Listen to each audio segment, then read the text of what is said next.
예. 협업이 왜 중요할까요? 제가 뭐 소개 잠깐 말씀드리긴 했는데, 지금 들어오신 분들의 제가 백그라운드에 대해서는 제가 정확하게는 모르겠어요. 회사를 다니시다가 개발자 쪽을 하시는 분도 계실 거고, 아니면은 지금 학생이신데 그냥 개발자로 커리어를 이어가시려고 하시는 분들도 계실 것 같습니다. 그런데 일단 이게 회사 사이드에서 좀 보면은 몇 가지 좀 큰 변화들이 요즘에 있어요. 그래서 작년 같은 경우는 그 기업들이 52시간 근무제가 실행이 됐습니다. 그래서 300인 이상 기업들이 야근을 포함해가지고 52시간을 넘지 못하게 일을 하고 있어요. 그래서 기존에는 사실은 그 이상을 했다는 얘기죠. 그러다 보니까 기업들이 시간이 제한되니까 그 안에서 예전만큼의 아니 그 이상의 효율을 뽑아내는 것들에 대해 되게 관심이 많아졌어요. 근데 그러다 보니 내부적으로 협업의 효율성을 어떻게 올릴 수 있을지에 대해서 관심이 1차적으로 증가를 했었고, 뭐 아시겠지만 여기 계시는 분들이 밀레니얼 세대이실 것 같긴 한데 약간 좀 기존 제너레이션들이랑 일하시는 방식들이 좀 달라요. 지향하시는 것도 밑에 보시는 것처럼 수직적으로 이렇게 일하는 것들이 익숙하다기보다는 수평적으로 의견을 주고받고 이런 것들이 좀 익숙하시겠죠. 그리고 결정적으로 지금 코로나 사태 때문에 지금 소위 말해서 뉴노멀이라고 시대가 많이 바뀌고 있거든요. 그래서 회사에서는 재택근무도 많이 하시고 뭐 저희도 하긴 했는데 뭐 그런 식으로 업무 환경 자체가 변화하다 보니까 내부적으로 협업하는 방식에 대해서 상당히 관심이 많으세요. 그래서 나중에 기업을 들어가셔도 협업이 사실은 내부적으로 되게 중요한 화두 중에 하나로 접하실 것 같습니다. 그리고 그 뭐 밑에 뭐 적어놨지만 협업이라는 게 결국은 뻔한 얘기지만은 생산성과 되게 밀접한 관계가 있어요. 그래서 아래 보이시는 것처럼 점점 오른쪽으로 수평 조직 중심으로 디센트럴라이즈 되고 데모크라타이즈 된 어떤 형태로 협업이 진행되고 계시죠. 개발자분들 주로 뭐 기획자나 디자이너 뭐 이쪽이랑 같이 아마 일을 많이 하시게 되지 않을까 생각이 듭니다. 그런데 보시면은 그 제가 앞에 밑에 보이시면 아시겠지만 다양한 부서들이 있는데 쓰시는 일단 툴 관점에서 말씀드리면 툴들이 되게 다양하세요. 서비스는. 제가 뭐 개발 쪽은 잘 모르지만은 이게 뭐 스택쉐어라고 그쪽에서 제가 가져온 건데 우버에서는 뭐 제가 잘 모르겠습니다만 어플리케이션 데이터 뭐 나머지 것들을 이렇게 구분해 가지고 되게 많은 툴들을 부서별로 쓰신대요. 개발 쪽 쓰시고 뭐 디자인 쪽 쓰시고 그다음에 영업 쪽 쓰시고 그리고 페이스북 같은 경우도 개발과 뭐 일반적인 유틸리티랑 그다음에 그냥 비즈니스 툴인가요? 그런 쪽 같은 경우도 다른 툴을 쓰고 있죠. 다양합니다. 구글도 그렇고요. 근데 결국은 어떤 얘기냐면은 이게 팀별로 버티컬리 쓰는 툴들은 되게 다양해요. 근데 결국은 그 협업이라는 거는 이렇게 여러 팀끼리 일을 진행하다 보니까 그걸 관통할 수 있는 유니버셜한 어떤 협업 플랫폼들이 필요하게 되거든요. 근데 기존에는 그런 것들을 어떻게 일을 했었냐면 회사에서 잘 아시는 분들도 계시겠지만 이미지 위쪽을 보시면은 메일과 메신저로 일을 많이 하셨어요. 저도 예전에 그랬었고 이메일에 막 사람들 CC 넣어서 개발자 뭐 디자이너 다 CC 넣어가지고 막 트레드를 엄청나게 형성을 하면서 뭐 단위 프로젝트 같은 걸 하셨는데 뭐 경험해 보신 분은 아시겠지만 되게 불편하고 효과적이지 않은 방식들이에요. 그래서 최근에는 2010년부터 그런 것들이 좀 변화가 좀 일어났습니다. 그래서 유럽이랑 실리콘밸리 중심으로 일어났는데 좀 러프하게 말씀드리면은 아마 나중에 회사를 가시면 접하실 그런 서비스들이 있을 거예요. 메신저 기반의 협업 툴들이 있습니다. 실시간적으로 뭔가 뭐 코드에 대한 의견을 주고받거나 디자이너한테 뭘 확인하거나 이럴 경우는 메신저가 필요하겠죠. 그리고 이메일 같은 경우는 사실은 개발자분들은 이메일을 많이 안 쓰세요. 왜냐면 외부랑 커뮤니케이션 하실 일들이 별로 없으니까. 근데 저 같은 사업이나 마케팅 하시는 분들은 아마 많이 쓰실 거고요. 근데 포인트는 뭐냐면은 저 노란색 영역인데 팀 내부 구성 간의 협업이 중요성이 커져요. 제가 좀 전에 말씀드린 유니버셜한 부서 간의 어떤 협업 플랫폼이라고 보시는데 이쪽에서도 사실은 여러 서비스의 어떤 프럭츄에이션들이 있었어요. 2010년에는 뭐 야머라는 서비스가 있었고 그 다음에 트렐로 아사나 같은 단순한 서비스. 근데 최근은 아시는 분은 아실 텐데 노션 같은 저희 같은 문서 기반으로 협업을 해 나가는 저희는 그걸 워딩을 좀 붙인 게 그냥 원 페이지 협업 툴이라고 부르고 있는데요. 이런 류의 서비스들이 팀 협업 툴에서는 그 트렌드를 가져가고 있습니다. 이거는 그 외부 기관 리포트라고 보시면 될 것 같고요. 그 왼쪽 하단에 보시면 2016년 봄에 그 어떤 플레이어들이 팀 콜라보레이션 마켓을 이끌고 있는지를 뭐 확인하실 수가 있어요. 근데 슬랙이 보이실 거예요. 그리고 제가 처음 말씀드린 야머 같은 1세대 협업 툴들은 더 이상 쓰이지 않고 있고, 이게 작년 봄으로 가면은 오른쪽 이미지인데 일단 플레이어가 되게 많아졌습니다. 그만큼 팀 협업에 대한 사용자들 관심이 많아졌고, 관심이 많아지니까 플레이어들이 많아졌겠죠. 그리고 이 시장에서 리딩하고 있는 게 지금 동그라미 오른쪽 보시는 드랍박스. 이건 드랍박스가 아니라 드랍박스에서 내놓은 드랍박스 페이퍼라는 노션 같은 서비스입니다. 그러니까 이런 류의 서비스들이 시장을 리딩을 하고 있어요. 그리고 슬랙 같은 인터널 커뮤니케이션 툴들은 팀 콜라보레이션과 명확하게 구분이 되기 시작했죠. 그래서 지금 여기 계시는 분들이 제가 한영규 매니저한테 듣기로는 프로젝트 베이스드 러닝이라 그래가지고 프로젝트를 직접 진행하시면서 이거를 배우신다고 들었어요. 근데 아마 경험해 보신 분들이 있겠지만은 업무나 어떤 프로젝트의 진행을 메신저로만 100% 진행하시면은 쉽지는 않으실 거예요. 왜냐하면 이게 메신저가 기본적으로 대화를 위해서 인터널 커뮤니케이션을 위해서 나타난 툴이기 때문에 그걸로 뭔가 관리를 한다거나 일정을 관리한다거나 뭐 할 일 자체를 뭔가 나눠가지고 관리하는 측면에서는 효과적이진 않죠. 그래서 실제로 슬랙은 미국에서 되게 많이 쓰잖아요. 근데 그 레스크타임이라는 외부 기관 리서치 포함해서 슬랙을 쓰는 12,000명 사용자를 대상으로 생산성 지수를 위클리로 서베이를 하는 시기가 있었나 봐요. 제가 발췌한 데이터인데, 근데 2018년 6월 27일 날 노란색인데요. 아침 9시부터 1시 전까지 슬랙에 접속 장애가 발생을 했대요. 그래서 그러면 사실은 사람들이 생각했을 때, 뭐 슬랙은 사실은 생산성을 위해서 도입했으니까 그때 못했으면 생산성이 떨어졌겠네? 결과는 반대입니다. 노란색 보시면은 그 시간 동안에 생산성이 더 증가를 했어요. 그래서 사람들이 그러니까 슬랙을 많이 쓰다 보니까 그거에 대한 명확한 문제점들을 점점 인지하기 시작을 하신 거예요. 그래서 뭐 이런 책들도 있습니다. 뭐 칼리포트라는 교수가 쓴 디버크라는 책인데 한국에도 동명으로 지금 번역이 되어 있습니다. 이분이 얘기하시기로는 협업이나 생산성 관점에서는 이메일이나 메신저 같은 업무로 일을 진행하는 것들을 좀 줄이고 한 가지 일에 집중해서 몰입해서 하는 게 필요하다라고 얘기를 하는 거죠. 사실 이런 것들이 최근에 노션이나 저희나 뭐 드랍박스 페이퍼 같은 문서 기반의 툴들이 좀 대세감을 이루는 것과 좀 관련이 있어요. 생각해 보시면은 문서라는 거는 좀 약간 그 기록 문화의 형태거든요. 뭐 예전에 역사적으로 돌아가 봐도 뭐 르네상스 시대 때 르네상스가 폭발했던 이유는 구텐베르그가 활자수를 발견을 해가지고 문서를 만들고 그게 확산됐던 거라고 얘기를 하는데 그거를 좀만 더 들어가 보면은 결국은 그 구술 문화, 버벌 커뮤니케이션 문화 자체가 리튼 랭귀지, 다큐먼트로 전환되는 것 자체가 정보가 확산되고 뭔가 그 집단지성이 폭발할 수 있는 계기였었거든요, 역사적으로. 그래서 문서라는 거는 결국 얘기가 길어졌지만 뭔가 업무의 프로세스 같은 거를 명확하게 객관적으로 녹이고 모든 사람이 투명하게 볼 수 있는 어떤 공통적인 메타포라고 보시면 될 것 같아요. 그래서 최근에 저희 같은 서비스, 노션 같은 서비스들이 이렇게 문서 기반으로 나타나기 시작했죠. 저희는 그 협업 툴을 개발하는데 실제 그 저희 툴 안에서 모든 개발이나 뒤에 티톤이 말씀 주시겠지만 마케팅이나 영업이나 뭐 세일즈나 CS를 다 진행을 하고 있어요. 그래서 저희 뭐 대략 이렇게 되어 있습니다. 뭐 보시면 문서가 되어 있고 문서 안에서 회의 뭐 실시간 동시 편집, 할 일 주고받고 파일 공유하고 커뮤니케이션하고 이런 것들이 좀 할 수 있는 서비스고 트렐로처럼 앞에서 보신 페이지들을 하나하나 그냥 전체적인 진행 상황 같은 거를 보실 수도 있어요.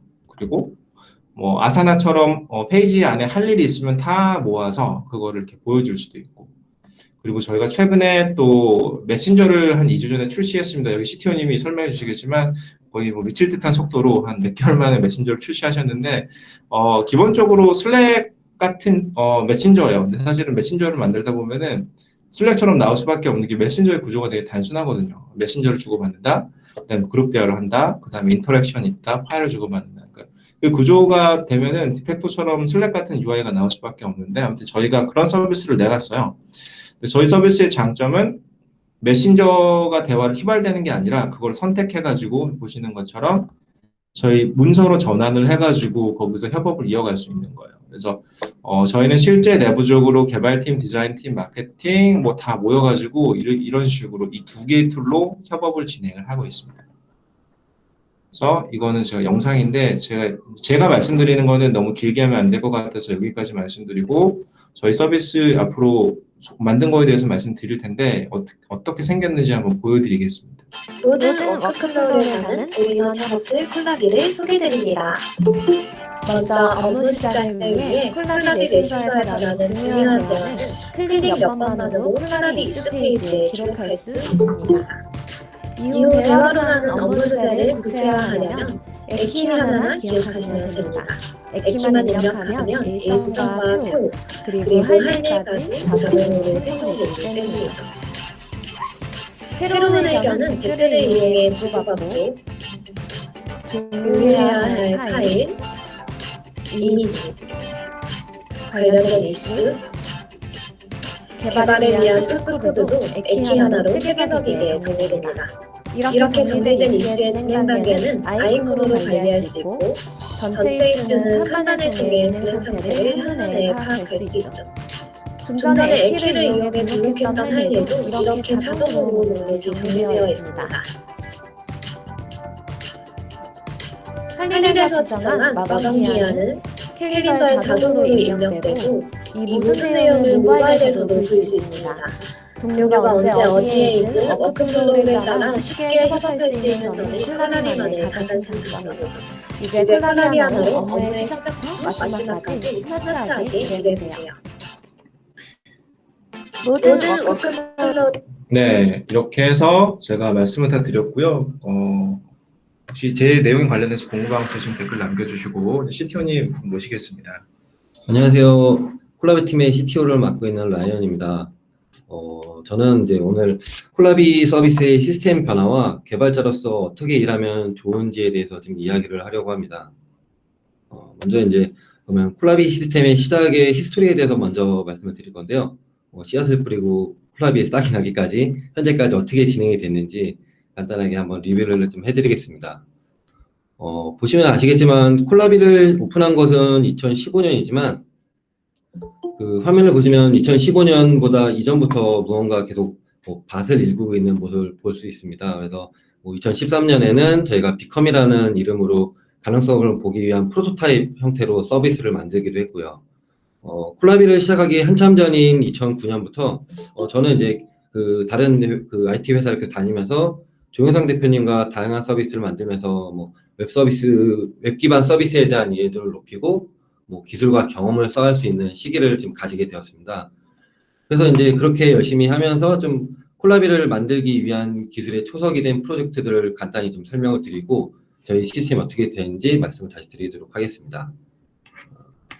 먼저 2009년에 저희가 이제 개인 커뮤니티 서비스를 시작으로 저희는 또 2010년에 그 카페 서비스를 만들었는데 카페 서비스 같은 경우는 커피 맛뿐만 아니라 와이파이가 잘 되는지, 그다음에 콘센트가 있는지 그런 독특한 컨셉의 카페를 찾고 정보를 공유하는 그 위치 기반의 서비스였습니다.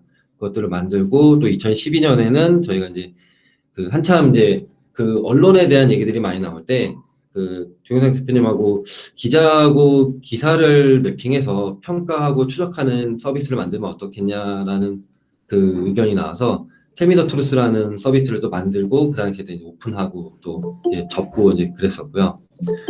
그렇게 이제 계속 서비스를 이제 만들고 또 오픈하고 런칭하고 또 운영에 대한 걸 잘 못했기 때문에 바로 또 접고 또 이제 또 새로 만들기 시작했는데 그쯤 이제 아까 그 김한선 그 CS님이 말씀하신 2013년에 콜라비 전신인 비컴이라는 서비스를 이제 만들기 시작했습니다. 이제 그 조영상 대표님이 회사에서 좀 이것 좀 해봤으면 좋겠다 했을 때 회사에서는 이제 진행이 되지 않아서 저와 다시 한번 이제 좀 한번 만들어 보자 해서 이제 만들기 시작했고 둘 다 이제 그 메인 업무가 있고 퇴근하고 나서 이제 업무를 하다 보니까 좀 쉽게 진행이 되지는 않았어요. 그래서 한 2년 정도 이렇게 만들면서 2015년에 이제 처음으로 콜라비 베타 서비스를 오픈하게 됐습니다.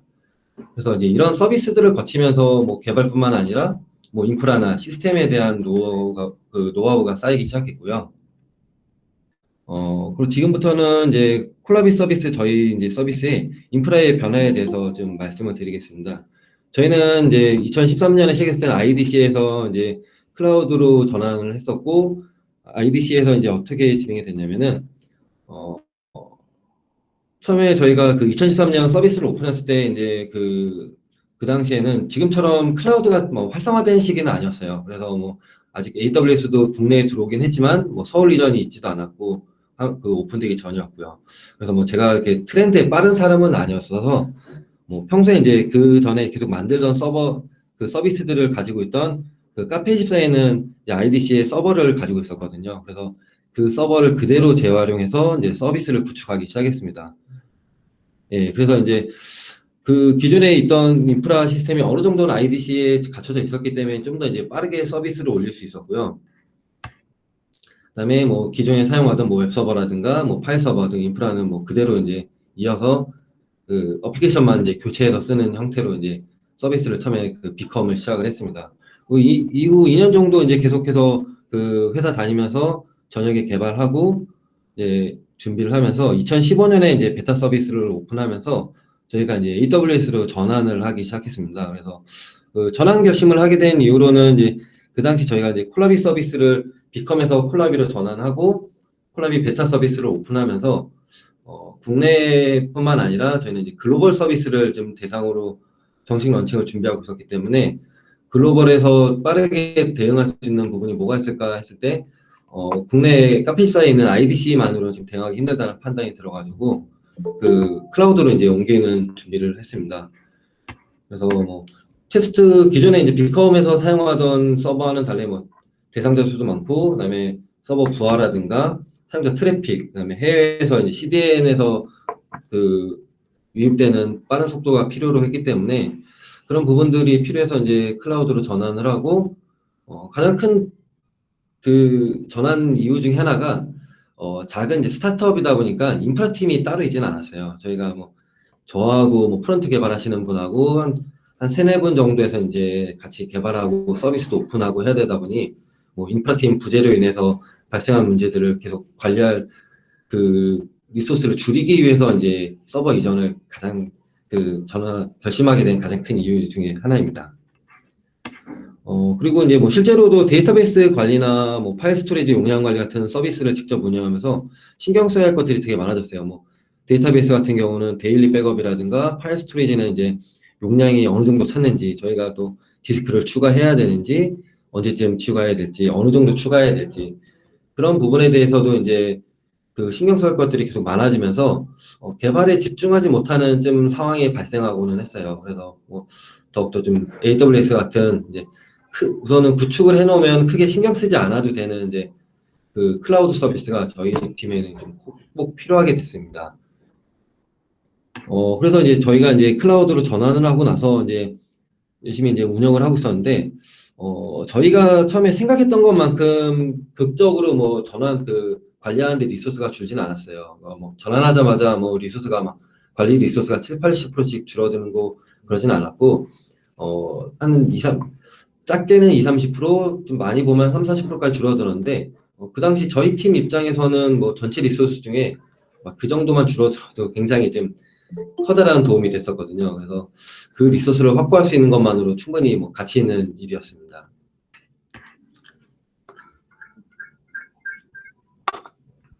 처음에는 이제 그 IDC에서 클라우드로 서버 이전을 하면서 클라우드에 있는 기능들을 모두 뭐 활용하지는 못했습니다. 뭐 그 당시에 클라우드에 대한 저희가 노하우도 없었고 뭐 개념도 잘 없어가지고 이게 뭐 그냥 가상머신만 제공해 주는 건지 아니면 다른 뭐 여러 가지 서비스들을 제공해 주는 건지 그런 것들을 잘 알지 못해서 우선은 EC2와 뭐 S3 뭐 데이터베이스 정도만 이용해서 거의 뭐 가상머신만 사용하는 기본적인 구조로 이제 이전을 하고 그러면서 이제 운영하면서 노하우를 쌓기 시작했습니다.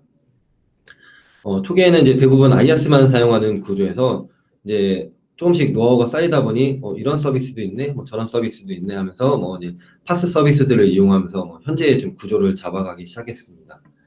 그래서 뭐 현재는 뭐 EC2 외에 뭐 업로드된 이미지의 썸네일 생성이라든지 뭐 메일 반송 처리, 그다음에 뭐 트래픽 알림, 뭐 로드 밸런서, 뭐 CDN 등 그 AWS 제공하는 파스 서비스도 좀 적극적으로 이용을 하고 있고요. 그래서 저희가 사용하는 것들 대표적으로 보면 뭐 SES라든가 뭐 S3, 뭐 람다, 그다음에 뭐 RDS, 뭐 몽고DB 이런 것들을 지금 사용하고 있습니다. 저희 팀에서 이제 클라우드를 이용하면서 좀 느낀 점은 와 진짜 편하긴 하다. 예, 그런 생각이 좀 들었고요. 근데 이제 쓰면서 저도 이제 계속해서 관리를 하는 건 아니기 때문에 가끔 이제 좀 방치해두고 보긴 하는데, 나중에 가서 이제 비용을 좀 많이 폭탄 맞는 경우도 좀 있었어요. 그러니까 저희 입장에서 폭탄까지는 아니지만은 그 예약 인스턴스를 좀 늦게 하거나 아니면은 이제 뭐 관리를 좀 소홀하게 했을 때 사용하지 않아도 되는 리소스들을 좀 방치하게 되는 경우가 있어서, 그냥 생각 없이 두면 이것도 좀 비용적으로 잘못하면 좀 많은 비용을 좀 맞을 수가 있습니다. 그래서 주위에도 보면은 보통 이제 처음에 공부를 해보려고 테스트 계정으로 만들어두고 이제 비용 폭탄 맞는 분들이 종종 보이는데, 좀 사용하실 때 주의를 기울여서 사용하시면 좀 좋을 것 같습니다. 그리고 저희가 지금까지는 이제 뭐 AWS 기반으로 서비스를 잘 운영하고 있긴 한데, 다른 한편으로는 좀 더 이제 고도화된 인프라 시스템의 필요성을 좀 느끼고 있어요. 저희가 이번에 말씀드린 뭐 메신저도 오픈을 했고, 지금 사용자도 점점 늘고 있고, 데이터도 쌓여가면서, 관리적인 측면에서 저희가 인프라가 좀 더 고도화될 필요가 있어서, 그래서 요새 지금 관심을 가지고 있는 게 있는데, 뭐, 핫해진 지는 좀 오래됐죠. 네, 오래돼서, 이제는 많은 팀에서 사용을 하고 있는 이제 쿠버네티스와 도커를 좀 관심을 두고 있습니다. 그래서 내년쯤에는 저희 팀도 쿠버네티스 베이스로 전환하지 않을까 하는 지금 개인적인 플랜을 세우고 있고요. 뭐 아직 본격적으로 뭐 저희가 시작하진 않았지만 내부에서 도커를 뭐 활용하기도 하고 뭐 조금씩 자료를 찾아보면서 이제 공부하는 중이긴 합니다. 뭐 혹시라도 나중에 데브옵스에 관심 있으신 분들이 있으시면 연락 좀 부탁드립니다. 예, 그리고 이제 두 번째로는 저희 콜라비의 데이터 처리와 API를 담당하는 백엔드의 기술 흐름입니다. 그래서 이거에 대해서 좀 말씀을 드리려고 하는데, 보시면 아시겠지만 저희 백엔드 서버는 99%의 자바와 1%의 노드 서버로 이루어져 있습니다. 그래서 뭐 자바로 구축한 이유는 특별히 뭐 거창한 이유가 있어서 자바를 선택한 것은 아니고요. 제가 이제 자바 개발자 출신이고 제일 잘할 수 있는 언어라서 막 잘하지는 않지만 그래도 제가 열심히 재밌게 할 수 있는 언어가 자바라서 이제 자바로 진행하게 됐습니다. 그래서 가끔 뭐 페이스북 같은 데 보면은 서비스 만드는데 이제 저희가 이런 서비스 만들려고 하는데 어떤 언어가 좋을까요? 추천해 달라고 하는 분들도 좀 계시긴 하는데, 제 생각에는 처음 시작할 때는 유행하는 언어로 해보시는 것보다는 공부 목적이 아니라면은 이제 제일 자신 있는 언어로 좀 하시는 걸 좀 추천드립니다. 그래야지 많은 삽질들이 좀 줄 수 있거든요. 네.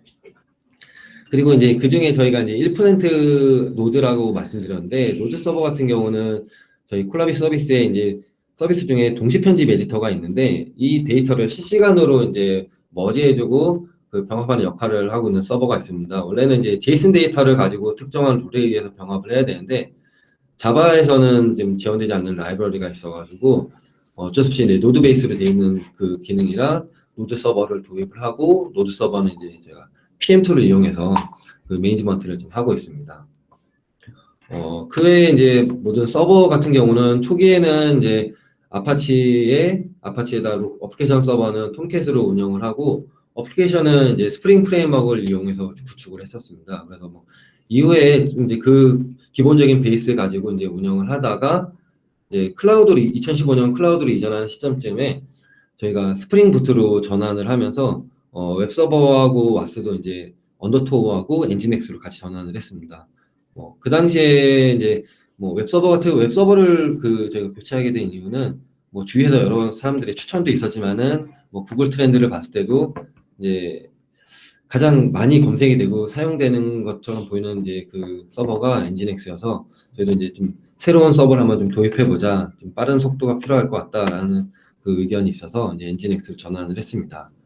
그리고 스프링 부트 베이스로 변경하면서 뭐 좋았던 점은 스프링과 뭐 별개 프레임워크가 아니고 거의 동일한 프레임워크이기 때문에 프레임워크에 대한 변화보다는 내부적으로 이제 운영이나 관리적인 측면에서 좀 많이 도움이 됐습니다. 뭐 아시겠지만 스프링 부트 안에 있는 인베디드된 와스라든지 뭐 독립적으로 실행 가능한 자르 파일을 만들어 가지고 실행할 수 있다든지 하는 운영에 관한 편리함이 더 좋아서 전환하는 좀 보람은 있었습니다. 그래서 지금은 스프링 부트 베이스의 프로젝트들로 보면은 저희가 API 서버뿐만 아니라 뭐 다운로드 서버, 그다음에 업로드 서버, 뭐 업로드 서버 같은 경우는 대용량도 지금 저희가 지원을 하고 있고요. 그다음에 웹소켓 서버, 그다음에 문서 실시간 동시 편집 도와주는 그 소켓 서버, 그다음에 뭐 빌링 서버라든가, 그다음에 뭐 알림이라든가 노티피케이션 같은 보내주는 뭐 후 처리 기능을 이제 처리해주는 큐 프로세스 등 뭐 다양한 이제 자바 프로젝트들로 백엔드에서 이제 운영을 하고 있습니다.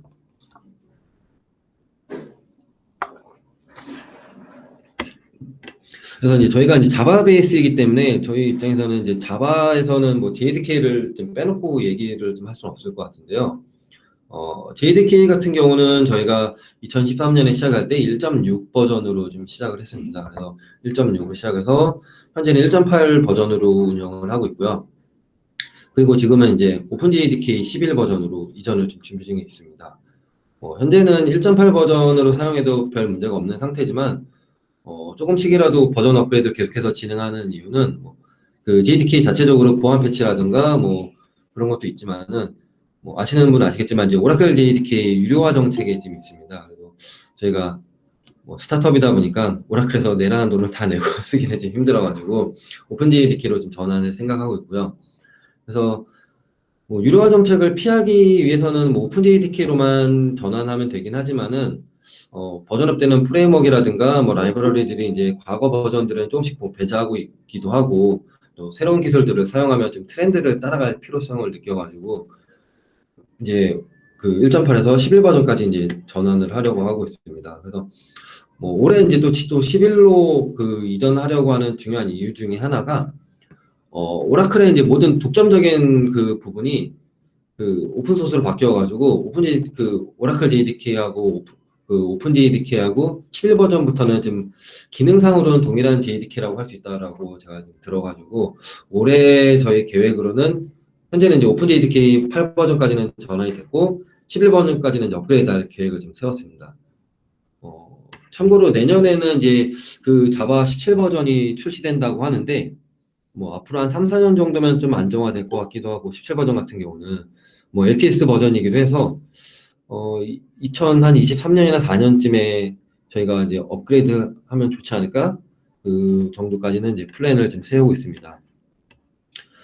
그리고 이제 개발팀 입장에서 JDK 버전 업그레이드를 하면서 좀 좋았던 점은 뭐 JDK 업그레이드 한다고 해서 뭐 갑자기 뭐 특별하게 빨라지거나 뭐 큰 변화는 겪지 않았지만은 뭐 디플리케이트된 API들을 좀 리팩토링 할 수도 있고 그다음에 뭐 오래된 스타일의 코드들도 좀 정리할 수 있는 기회가 되어서 뭐 레거시 코드들의 부채를 조금이나마 덜 수 있는 기회로 삼을 수 있어서 좀 좋았습니다. 왜냐면은 서비스를 운영하면서 계속해서 새로운 서비스를 만들고 버그 패치하고 진행해야 되는데 단순하게 코드 리팩토링이나 관리를 위해서 어떤 시간을 들이기에는 좀 그 회사 입장에서는 그거를 투자하기는 쉽지 않거든요. 그래서 저희 이제 저는 또 이제 개발자 입장에서 저희는 이제 JDK를 업그레이드 한다라는 약간 그런 이유를 들어서 이제 코드 리팩토링도 하고 코드 부채를 좀 줄일 수 있는 그런 기회로 삼았습니다.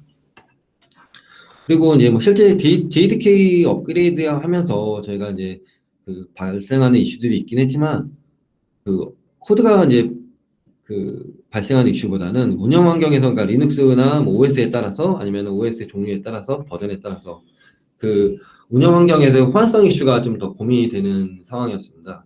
뭐 아시는 분 아시겠지만 뭐 자바 같은 경우는 하위 호환성이 엄청나게 좋기 때문에 JDK를 바꾼다고 해서 크게 오류가 발생하거나 하지는 않거든요. 근데 오히려 이제 운영하는 이제 환경에서는 특성을 타는 경우가 있어서 검증 같은 경우는 저희가 이제 동일한 이제 개발 서버를 만들어서 한 반년 정도 버전업된 JDK로 운영을 하면서 검증을 하고 그러고 나서 이제 운영 서버까지 완전히 이관하는 작업을 진행을 했습니다. 뭐 좀 별개로 다른 얘기긴 하지만 저희가 이제 프론트에서는 리액트 기반의 프로젝트를 진행을 하고 있는데 초기에 이제 리액트 버전을 픽스해서 개발을 하고 나서 리액트 같은 경우는 좀 버전업이 좀 자주 되거든요. 리액트 JS 같은 버전업이 자주 돼서 한 반년이나 1년 정도 후에 이제 그 코어 업그레이드를 좀 하려고 하면은 굉장히 좀 오류가 많이 발생하더라고요.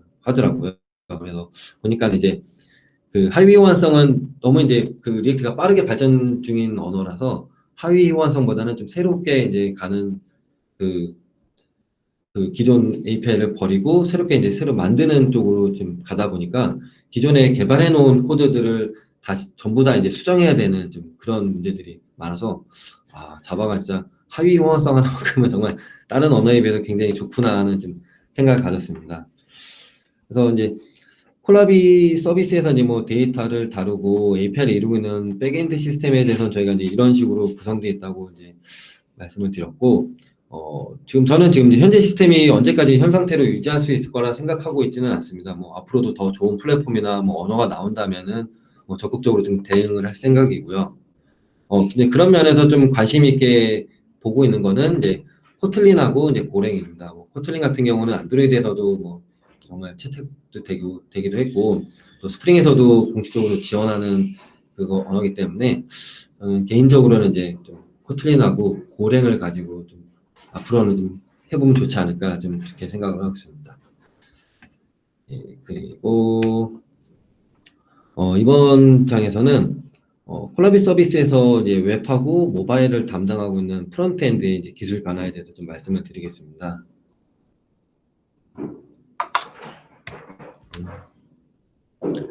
저희가 이제 프로젝트를 시작하는 초반 프로토타입은 그 비컴 2013년 시절에는 이제 jQuery가 좀 일반적이었기 때문에 jQuery로 SPA를 지금 구현하면서부터 좀 시작이 됐습니다. 그래서 뭐 물론 지금은 좀 욕을 좀 많이 먹고 있죠, jQuery가. 그래서 뭐 심플한 페이지를 만드는 데는 저는 근데 지금도 jQuery가 되게 좋다고 생각을 하거든요. 뭐 닭 잡는데 소 잡는 칼 쓸 필요 없다고 하듯이 뭐 소개용 페이지라든가 같은 이제 심플한 한 페이지짜리 뭐 웹 서비스를 만드는데 뭐 웹팩 빌드 시스템부터 해가지고 리액트나 뷰 같은 이제 프레임워크까지 도입해가서 이제 복잡도를 증가시킬 필요는 없다고 좀 생각이 됩니다. 저희도 지금도 이제 보시면은 그 어플리케이션이 아니라 단순 페이지 개발에서는 뭐 jQuery를 아직도 쓰고 있기도 하고요. 네.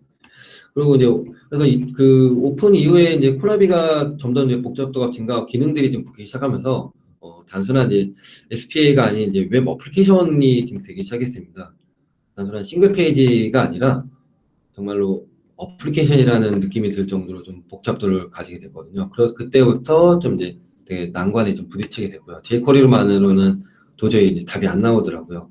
그래서 코드도 정말 스파게티처럼 계속 꼬여가고 뭐 함수들도 정리가 안 되고 도저히 안 되겠다고 이제 생각할 무렵에 주위에서 이제 뭐 주위에 같이 일하시는 분들하고 지금 얘기를 해보고 나서 그분들이 그 당시에 추천하셨던 게 이제 앵귤러 JS 1점대 막 나왔을 때입니다. 그래서 그것을 추천받고 나서 저희가 좀 과감하게 리팩토링을 진행합니다.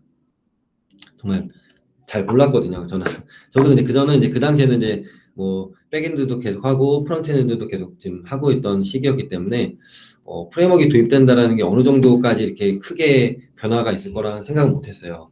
근데 이제 리팩토링 진행을 했는데 생각보다 좀 어렵긴 했지만 그래도 뭐 그 주위의 분들한테 열심히 좀 도움을 받아가지고 jQuery 기반보다 훨씬 안정되고 좀 구조적인 어플리케이션을 좀 만들 수 있었어요. 예, 그래서 저희가 이제 앵귤러 JS 1점대 버전을 가지고 꽤 오랫동안 운영하는 동안에 뭐 그동안 이제 열심히 한 3, 4년 거의 그 정도, 아니 3년까지는 아니고 한 2, 3년 정도 이제 운영을 하면서 그 되게 다양한 프레임워크들이 등장을 하더라고요. 그래서 요새 정말 이제 트렌드구나, 프론트가 트렌드구나, 대세구나라는 생각을 좀 가지게 되는데 2017년쯤에 이제 저희 팀에서 그 모바일 앱에 대한 리뉴얼이 좀 필요했어요. 그 당시에는 그 앵귤러 JS로 그 웹 어플리케이션을 모바일 웹에서도 사용을 하고 있었고, 그거 가지고 이제 서비스를 하다 보니 이제 모바일에서 이제 성능이 좀 잘 안 나오더라고요. UI 렌더링 속도가 좀 많이 발목을 잡아서 리뉴얼이 필요했고, 기술들을 좀 검토하는 중에 이제 막 그 당시에도 이제 그 리액트 네이티브가 이제 막 핫해지는 시기였거든요, 초반에. 그래서 저희 팀하고는 리액트 네이티브가 잘 맞겠다 싶어가지고 이제 RN으로 이제 모바일 앱을 이제 새롭게 만들게 됩니다. 뭐 예. 그래서 RN으로 개발하면서 좀 보니까 뭐 RN도 내부적으로는 이제 개발할 때 iOS니 안드로이드니 플랫폼별 분기를 타긴 해요. 어느 정도 뭐 작으면 한 5%, 많으면 한 10% 정도까지는 좀 타는 것 같은데, 그렇지만 그래도 하나의 코드로 두 플랫폼 모두 이제 개발하고 서포트할 수 있다는 장점이 저희 스타트업 입장에서는 좀 굉장히 거부하기 힘든 매력이었습니다. 그래서 지금은 그걸 잘 운영을 하고 있고, 지금은 꽤 만족하면서 잘 쓰고 있습니다. 뭐 그렇지만 개인적으로는 아직도 뭐 나중에 좀 더 여유가 된다면 완전 네이티브로도 한번 가보고 싶어요. 뭐 iOS 팀, 안드로이드 팀 뭐 해가지고 정말 완전 네이티브로 원하는 기능들을 정말 다 구현할 수 있게끔 하기 위해서 한번 네이티브로 가보고 싶은 생각도 있습니다. 그래서 뭐 처음 하는 RN 프로젝트라 그 당시에는 좀 쉽지는 않았지만 그래도 잘 마무리해가지고 현재는 이제 뭐 모바일 앱을 메신저 모바일 앱도 RN으로 런칭할 수 있었고요. 네, 그래서 그 시기쯤에 이제 저희가 이제 모바일 앱을 런칭하고 나서 운영하면서 이제 저희 팀이 작다 보니까 이제 한 번은 이제 모바일 쪽에 이렇게 올인하고 또 한 번은 또 웹 쪽에 막 올인하고 이렇게 진행을 했었는데 그쯤에 이제 또 막상 그 서비스가 커지면서 기능이 계속 붙다 보니까 이제 앵귤러 JS에서도 이제 그 이슈들이 계속 대두되기 시작했습니다. 그래서 뭐 앵귤러 JS의 1점대 버전에 있는 뭐 타이밍 이슈라든가 뭐 UI 성능 이슈, 뭐 투웨이 바인딩의 장점이기도 하지만은 성능을 좀 잡아먹는 이슈도 있긴 하죠. 그래서 그런 이슈들로 인해서 또 새로운 이제 방안을 찾아야 했습니다. 그래서 이거를 앵귤러를 계속 2점대, 3점대를 따라갈 것이냐, 아니면은 새로운 뭐 그 프레임워크를 도입해서 전환을 할 것이냐에 대해서 고민을 좀 하게 됐는데, 제가 그 당시 다행히 이제 그 RN으로 모바일 앱 리뉴얼을 이제 쉽지는 않았지만 잘 마무리 짓고 나서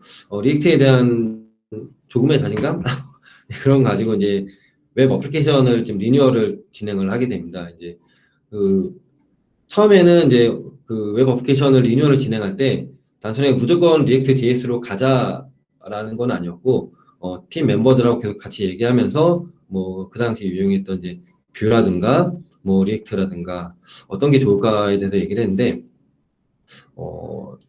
저는 이제 개인적으로는 다양성을 위해서 뭐 리액트 해봤으니까 뷰도 좀 해보면 좋지 않을까 뭐 그런 생각을 했었는데 팀 멤버들의 강력한 의지로 저희는 이제 뷰보다는 리액트 JS를 선택하게 됩니다. 그래서 지금 생각해 보면은 멤버들의 말을 듣기를 좀 잘했다고 생각을 하고요. 그 저희가 규모가 뭐 다른 카카오라든가 어떤 대기업만큼 그 팀이 크지 않기 때문에 그 한 팀에서 여러 개의 프레임워크들을 같이 운영한다라는 건 좀 쉽지 않더라고요. 그래서 결국에는 지금 현재 리액트 JS를 선택한 거는 꽤 잘 선택했다는 생각이 들고요. 그래도 저희가 이제 처음에 RN으로 시작해서 리액트는 그래도 좀 해볼 만하지 않을까라는 생각을 가지고 시작했는데 리액트 JS는 또 RN하고는 좀 많이 다르더라고요. 그래서 문법적인 부분은 같을 수 있겠지만은 구조적인 부분이 이제 네이티브와 웹과의 차이가 좀 생각보다 간극이 있어서 초반에 이제 구조를 잡고 어느 정도 익숙해지기까지는 시간이 좀 오래 걸렸습니다. 그래서 이제 리액트 JS로 프로젝트를 잘 마무리를 지금 했고요. 그리고 이제 두 번째 그 화면에서 보시면 두 번째 줄에 보시면 좀 독특한 구조가 보이실 텐데 저희가 리액트 JS를 리뉴얼하면서 모바일 앱에서 사용하는 API하고 그다음에 웹 어플리케이션에서 사용하는 API가 이제 동일한 API를 사용하게 됐습니다. 뭐 당연히 API 서버는 하나니까 이제 동일하게 사용하게 됐죠. 근데 이제 프로젝트들은 이제 뭐 각각 같은 리액트 기반이기도 하고 각각 이제 같은 API 연결 코드를 만들다 보니 중복 코드가 너무 많이 발생을 하는 거예요. 똑같은 API를 복사해서 붙여넣기도 해야 되고 뭐 그래서 그런 좀 문제가 발생을 해서 그 프로젝트를 진행하면서 초반에 이제 그럼 양쪽 모두 어떤 그 자바스크립트 프로젝트에서는 모두 사용할 수 있는 공통의 통신 모듈이 좀 필요하지 않을까 싶어서 그런 프로젝트를 한번 진행을 하게 됐고 그래서 이제 만들게 된 프로젝트가 화면에 보이는 이제 클라이언트 API라는 프로젝트입니다. 이 프로젝트는 그다음에 그 타입스크립트로 만들어졌고 서버 API와 통신을 담당하면서 뭐 인증이라든가 뭐 인증 처리하고 그다음에 인증 정보 관리까지 하는 공통의 이제 브릿지 역할을 하는 프로젝트로 만들어 이제 사용을 했고 그래서 이 프로젝트를 각 그 리액트 JS 웹 프로젝트라든가 모바일 프로젝트에서 각각 이제 인클루드해서 임베디드해서 이제 사용을 하게 됐습니다. 그래서 되게 이제 좀 하나의 그 클라이언트 API를 만들고 양쪽에서 이제 같은 API를 사용할 수 있게끔 그 모듈이 만들어졌는데 참고로 저희 API 서버에서는 저희가 그 도큐먼트화를 하기 위해서는 스웨거라는 걸 쓰는데 스웨거에서 그 제공되는 그 API 문서에 관한 JSON 데이터가 있어요. 그래서 이 JSON 데이터를 가지고 저희 그 클라이언트에서 필요로 하는 뭐 모델들 API 호출할 때, 그다음에 응답 받을 때 정의되는 모델들을 자동으로 제너레이트 해주는 그 기능을 만들 수가 있어가지고 스웨거에서 제공되는 그 제이슨 데이터를 가지고 클라이언트 API에서는 모델을 자동으로 제너레이트하고 그 모델을 가지고 이제 통신 모듈을 만들어서 개발 시 좀 모델을 만드는 비용을 조금이나마 줄일 수 있어서 좀 편하게 사용할 수 있게끔 만들 수 있었습니다. 저는 이제 저희 현재 구조가 이제 프론트엔드 구조가 이렇게 돼 있는데 클라이언트 API를 보면서 저는 이제 백엔드 개발자지만 언젠간 이 클라이언트 API를 백엔드 팀에서 저희가 좀 가져가야 되지 않나 좀 생각을 합니다. 왜냐면은 저희가 API를 추가하거나 뭐 수정하거나 했을 때 그 변화된 부분을 또 프론트 개발자들한테 다 전부 다 전달해 줘야 되고 문서화를 해줘서 그 인지를 시켜줘야 되는데 저희가 뭐 그런 변화에 대한 부분들을 아예 클라이언트 자바스크립트 그 클라이언트에 사용할 수 있는 라이브러리로서 수정까지 해서 전달해 준다라면은 클라이언트 쪽 그 업무가 좀 더 줄일 수 있지 않을까 생각이 들거든요. 그리고 뭐 변화에 대한 대응도 빠르게 할 수 있고요, 저희가. 그리고 또 이걸 그 TS로 만들면서 저희가 또 도입한 게 제스트 같은 이제 테스트 툴을 좀 도입을 해서 전체 API들을 이제 시나리오 짜가지고 클라이언트 레벨에서 테스트할 수 있는 장점도 있어서 백엔드 팀에서도 꽤 유용하게 사용할 수 있는 그 프로젝트이지 않을까 싶어서 언젠가는 이 백엔드 팀에서 클라이언트 API를 가져가지 않을까 오너십을 옮겨볼까 지금 생각은 하고 있습니다. 물론 지금은 이제 저희 백엔드 팀의 멤버가 너무 작고 프론트 팀의 멤버가 압도적으로 많거든요. 그래서 좀 많아지면 좀 진행해 보려고 생각을 하고 있습니다. 지금 이제 화면에 보신 것처럼 이제 프론트 팀의 현재는 뭐 리액트 JS, 그다음에 리액트 네이티브 그리고 타입스크립트를 이용해서 콜라비 서비스의 모바일, 웹 모든 사용자 UI들을 만들고 운영하고 있습니다. 예, 그리고 기술 흐름에 대한 리뷰는 지금 이만 마치고 신입 개발자로서 일 잘하는 방법에 대해서 말씀을 드리려고 합니다. 예, 거창한 내용은 아닌데 꼭 필요한 부분이라고 생각하는 내용을 좀 담았고요. 한번 보시면은 첫 번째로 좀 검색을 잘하자입니다. 검색을 잘해야 되는 이유가 제가 이제 신입 개발자분들과 같이 일하면서 겪는 일 중에 하나가 뭐 필요한 내용과는 전혀 다른 내용을 검색하면서 시간을 소비하는 모습을 좀 자주 발견하게 됩니다. 그래서 흔히 코딩은 스택 오버플로우하고 구글이 다 해준다고 하는 얘기들이 있는데요. 빠르고 정확한 검색이 업무 시간을 결정한다고 생각하거든요. 네, 그래서 이제 좀 내가 필요로 하는 이제 검색을 제대로 해서 빠르게 일을 처리할 수 있게끔 하는 게 좀 중요하다고 생각을 합니다. 잘못하면 이제 계속 삽질만 하다가 마지막에 가서 이제 같이 일하시는 분이 와서 여지껏 뭐 했냐는 이제 핀잔만 듣기 좋거든요. 그래서 그런 부분이 있기 때문에 검색을 좀 잘 했으면 좋겠습니다. 예, 그리고 두 번째로는 개인적으로 좀 중요하다고 생각하는 부분인데 S가 있는 코딩과 좀 주석입니다. 그 S가 있다라는 거는 보시면 아시겠지만 이제 코딩을 하다 보면 프로세스에 따라서 뭐 if 조건 중에 뭐 else가 꼭 있어야 되는 경우나 if 조건만 있고 나중에 S는 나중에 구현해야지 하고 if 조건만 구현해 놓고 까먹는 경우가 많습니다.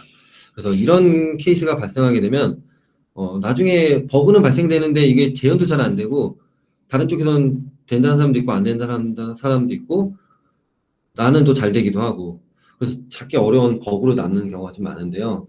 이럴 때는 최소한 뭐 주석을 달면서 투두라든가 픽시미 같은 주석이라도 달아놓으면 나중에라도 꼭 확인할 수 있기 때문에 근거를 남겨놓을 필요가 있습니다. 좀 더 설명을 드리면은 간단하게 지금 샘플을 보여드리면 위에 코드는 결제 최저 금액 결제 시 이제 결제 최저 금액보다 큰 경우에는 결제를 하고 그 작은 경우에는 코드가 없어요. 구현되지 않았죠. 그래서 결제 최저 금액보다 작으면은 결제하지 않도록 코딩이 되어 있는데 처음에 이걸 인수인계 받은 사람이 이제 코드를 분석하면서 코드를 수정하려고 하면은 그러면은 결제 최저 금액보다 작으면은 어떻게 해야 되지? 알 수가 없는 거거든요. 그럼 결제를 안 하나? 무시하나? 뭐 어떻게 이걸 가지고 이제 받은 사람은 또 상상의 나래를 펼치게 되거든요. 그래서 이게 버그인지 아니면 정책인지 알 수가 없어서 이런 경우에는 최소한 정책이라도 주석으로 이렇게 달아놓으면 나중에 또 인수인계 받는 분이나 다른 분이 보더라도 예외 케이스에 대한 분석을 좀 빠르게 분석해서 분석할 수가 있어서 같이 일하는 동료들이 좀 덜 고생할 수 있도록 할 수 있습니다. 방금 말씀드린 이제 주석에 대해서 좀 더 부연 설명을 드리면은, 주석을 달 때 그 예약된 태그를 이용해서 주석을 다는 방법을 말씀드리려고 하는데요. 화면에 보이는 것처럼 픽심이라든가 투두 그리고 XXX. 이거는 그냥 욕이 아니라 정말로 그냥 XXX입니다. 예, 그래서 이게 예약된 태그인데 주석에서 이런 태그처럼 사용되는 것들을 이제 해당 키워드로 주석을 남겨놓으면 그 오른쪽 화면에 보이는 것처럼 대부분의 개발 툴들에서 해당 키워드들만 리스트업해서 볼 수 있는 기능들을 제공해줘요. 그래서 저희가 이제 뭐 수정해야 될 거, 아니면 해야 될 거, 뭐 그냥 봐야 되는 것들, 이런 것들을 태그를 달아놓고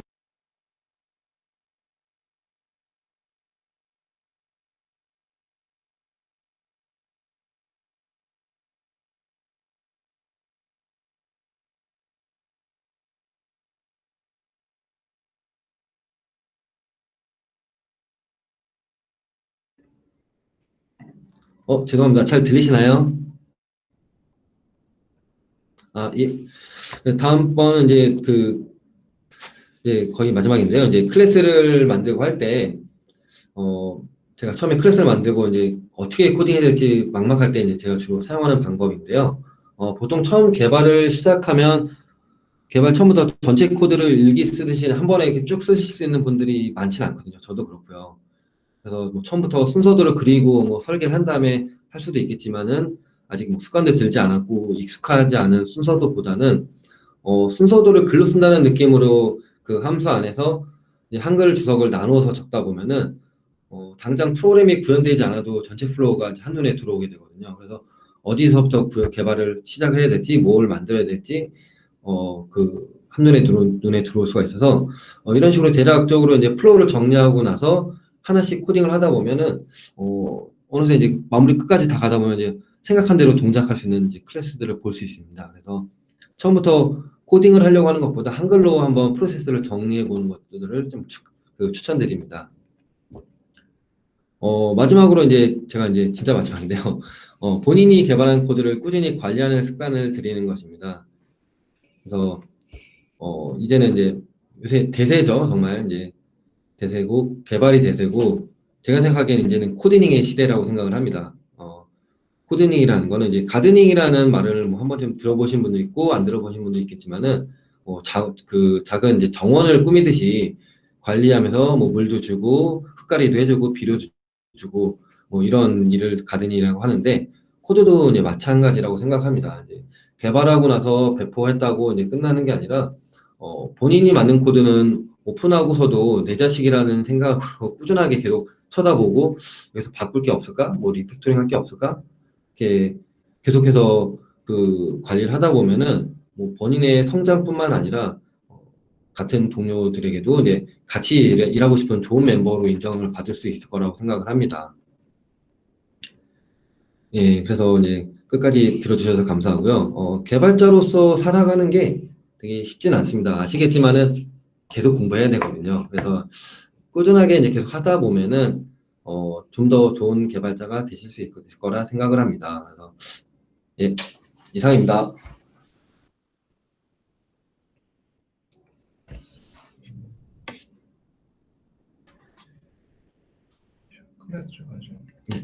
맞습니다. 예, 저희 지금 이제 발표는 다 끝났고요. 그 질문 주신 게 있으시면은 보면서 답변을 좀 드릴 건데요. 일단 채팅방에 있는 내용 중심으로 말씀을 드릴게요. 위에서부터 쭉 보면은 주로 아마 CTO님이 하셔야 될 거라 픽토그램이 너무 어떻게 만드셨나요? 되게 잘 만드셨네요. 난 깜짝 놀랐어. 이거는 그 개발자의 손을 탄 게 아니죠. 예, 이거는 진짜요? 예, 이거 개발자의 손을 탄 건 아니에요. 저도 똥손이고요. 저도 똥손인데 제가 이제 그 집에 계신 저희 와이프분께서 진짜. 마크업 하시던 개발자분이셨는데 그 출신은 또 디자인 그 학과 출신이시거든요. 그러시구나. 그래서 조금의 도움을 좀 주시긴 했습니다. 많은 도움을 주셨죠, 대부분. 네. 저도 오늘 처음 봤는데 깜짝 놀랐어요. 너무 잘 만드셔가지고. 질문 주신 게 VPN, VPN. 직접 보시고 아마 답변하셔야 될 것 같아요. 처음에 이제 질문 중에 테스트 서버를 위한 개발 서버도 AWS 위에서 돌리시나요? 라고 말씀하셨는데, 저희가 처음에는 그 개발 서버는 사내에서 좀 좋은 PC 해서 이제 거기다가 돌리다가, 그 아마존에 있는 이제 뭐 CDN이라든가 네트워크 환경, 뭐 S3 환경, 그런 것들을 좀 동일하게 구성을 해놔야지 그 이슈를 좀 빠르게 찾을 수 있을 것 같아서 현재는 모두 개발 서버도 그 아마존 AWS에서 돌고 있습니다. 예. 그리고 또 보면은 중간에 음소거가 죄송합니다. 네. 그리고 특별한 질문이 개발팀 규모요. 저희 개발팀 규모는 지금 저희 팀에서 저희 개발팀이 가장 크긴 한데 전체 한 12명 정도 되고요. 그중에 프론트엔드 팀이 한 반 이상 차지하고 저희 팀은 좀 규모에 비해서 저희 그 품질 관리 팀이라고 QA 팀이 2명이 또 별도로 있습니다. 그래서 한 12명 정도 지금 같이 이제 운영을 하고 있습니다. 백엔드 개발자는요, 2.5분이 계십니다. 네, 한 분은 저하고 한 분 다른 분 계셨고, 그다음에 한 분은 QA 팀의 이제 그 리더분이신데 QA 팀 하시면서 개발 배우면서 지금 같이 저와 함께 그 0.5 정도는 이제 백엔드를 좀 도와주고 계시거든요. 그래서 한 2.5명, 2.5명이 지금 같이 일하고 있습니다. 나중에 콜라비에 지원하게 된다면 이것만큼은 꼭 역량을 갖추고 있었으면 좋겠다는 것이 있을까요? 저는 이제 역량이라기보다는 기술적인 부분들은 신입 개발자분들은 대부분 비슷하다고 생각을 하거든요. 근데 이제 그 역량보다는 개발을 얼마나 좀 좋아하냐가 좀 중요한 것 같아요.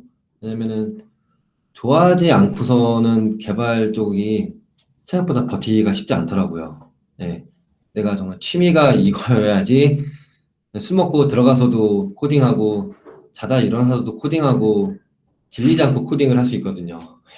그래서 역량도 역량이지만 이걸 즐길 수 있는 마음이 좀 더 중요한 것 같습니다.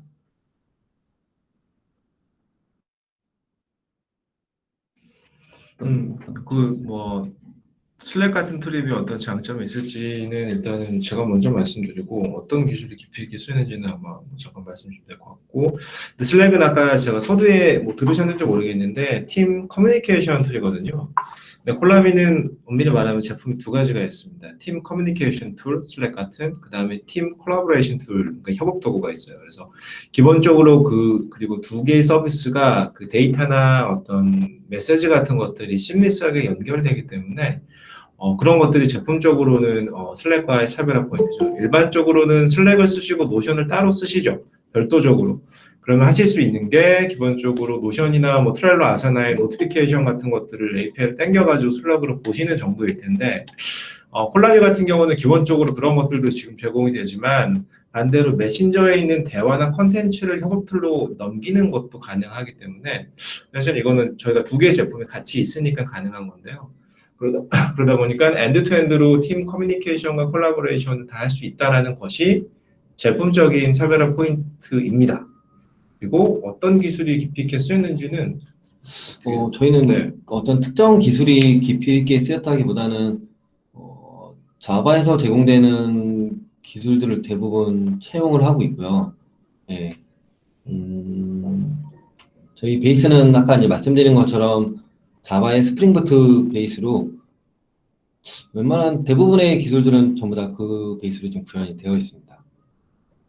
예, 그리고 GitHub에 커밋하는 것들을 면접관 입장에서 채용할 때 어떻게 보시나요? 라고 말씀하셨는데, 저희가 그 지원해 주시는 분들 GitHub 주소를 있으면 꼭 다 들어가 보거든요. 다 들어가 보는데, 한 5, 60%의 그 지원해 주시는 분 중에 GitHub 주소에 들어가 보면은, 단순하게 본인이 코딩하는 게 아니라, 그 프로젝트 오픈소스를 클론해 오고, 그걸 이제 다시 커밋하는 수준으로 잔디를 씹는 분들도 좀 계시더라고요. 그래서 당연히 이제 그 GitHub 주소가 있다라면 무조건 들어가 보고 코드를 보긴 하지만은 실제 본인이 코딩해서 본인 코드를 올리는 게 되게 중요하다고 좀 생각을 합니다. 예, 그리고 플러터 도입은 고려 안 하게 된 이유가 어떻게 될까요? 라기보다는 제가 고려는 처음에 했습니다. 그래서 초반에 이제 그 리액트 네이티브 처음에 RN 시작하는 시점쯤에 플러터도 그때 한참 막 얘기가 나오고 있었거든요. 근데 이제 그 당시에는 좀 워낙 그 리액트 네이티브보다 초기이기도 하고 레퍼런스로 삼을 만한 그런 것들이 너무 없어가지고 현재는 지금 다 RN 기반으로 갔고 아직 한동안은 다른 프레임워크로 전환하는 생각은 없습니다.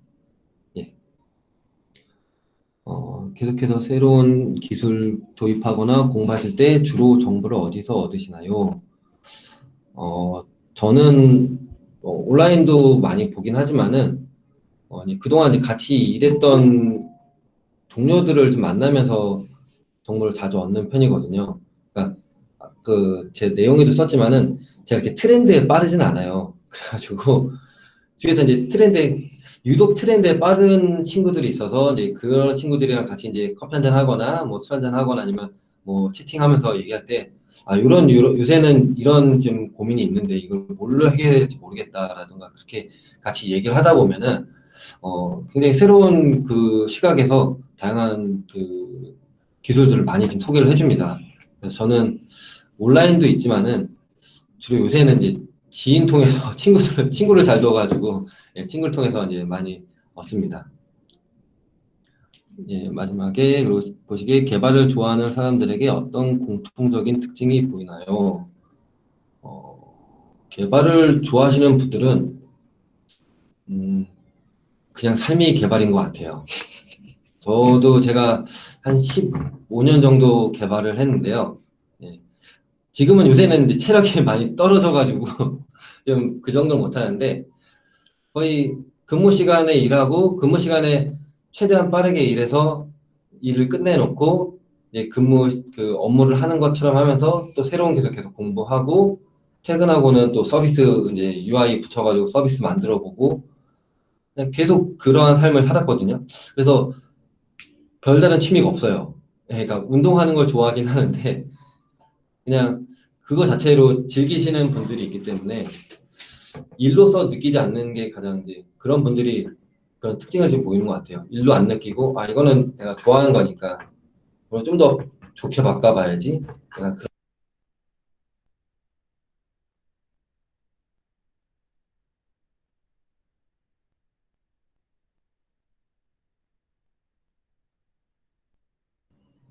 뜻이요. 예, 백엔드는 시니어급이 되어야 좀 다를 수 있나요? 아니까 이너프로 아니 프렌치를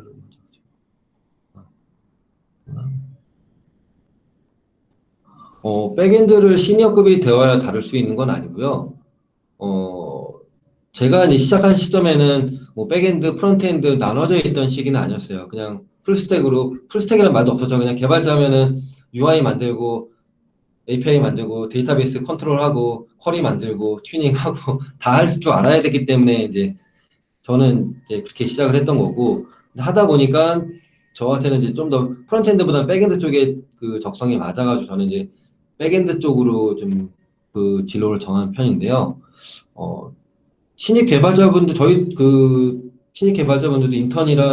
인턴분이라든가 그런 분들도 오시는데 그분들도 저희랑 같이 이제 백엔드 테이블도 만들고 그다음에 API 만들어서 프론트엔드 개발자분들과 같이 일을 하고 그렇게 진행을 하고 있습니다. 그래서 꼭 그 시니어급이 되어야 할 필요는 없다고 보는데 백엔드의 특징 중에 하나가 이제 시스템을 좀 잘 알아야 되는 것들이 있어요. 뭐 OS라든가 그다음에 OS에서 뭐 관리하는 것들.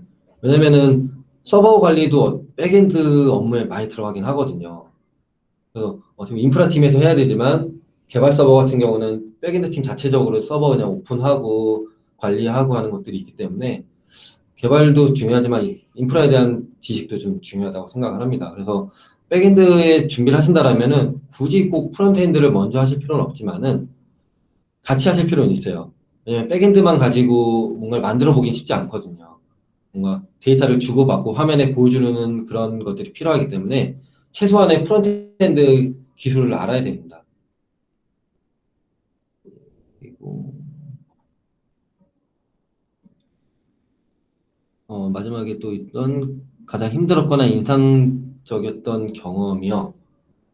어, 제가 가장 힘들었다기보다는 힘들었을 때는 이제 네, 작년에 저희가 이제 그 동시 편집 에디터를 이제 오픈을 했는데 좀 우여곡절이 있어서 좀 많은 이슈들이 있었습니다. 그래서 그 당시에 제가 그걸 컨트롤하지 못했다라는 좀 책임감도 있었고 기술적으로도 이거 왜 이게 계속 문제가 생기지? 해결을 거의 한 2달 정도 걸려서 해결을 했어요. 그래서 굉장히 그 기간 동안은 제 인생에서 가장 지옥 같은 좀 기간이었습니다. 예, 그래서 가장 힘들었던 거는 그 시기가 저한테는 지금 가장 힘들었던 시기가 아니었나 좀 생각합니다. 예, 더 질문이 없으신가요? 예. 책을 추천해달라고 하시는데, 저는 지망생 분들이 볼 만한 책이 요새 제가 이렇게 뭐 개발 시작하는 책을 보진 않아서 어떤 책들이 있는지는 잘 모르긴 하지만은 책을 안 산 지는 좀 되긴 했어요. 그래서 조금씩은 사고 있긴 하지만은 워낙 요새 아시다시피 온라인에 특히 이제 구글에 보면은 그 유튜브에 보면은 이제 그 난다 긴다는 그 개발자분들이 요새 많이들 이제 그 방송을 하시거든요. 그래서 저는 책도 중요한데 그분들 방송을 좀 들으면서 그 트렌드라든가 뭐 기술적인 것들을 한번 따라가는 것도 좀 좋을 것 같다는 생각이 듭니다.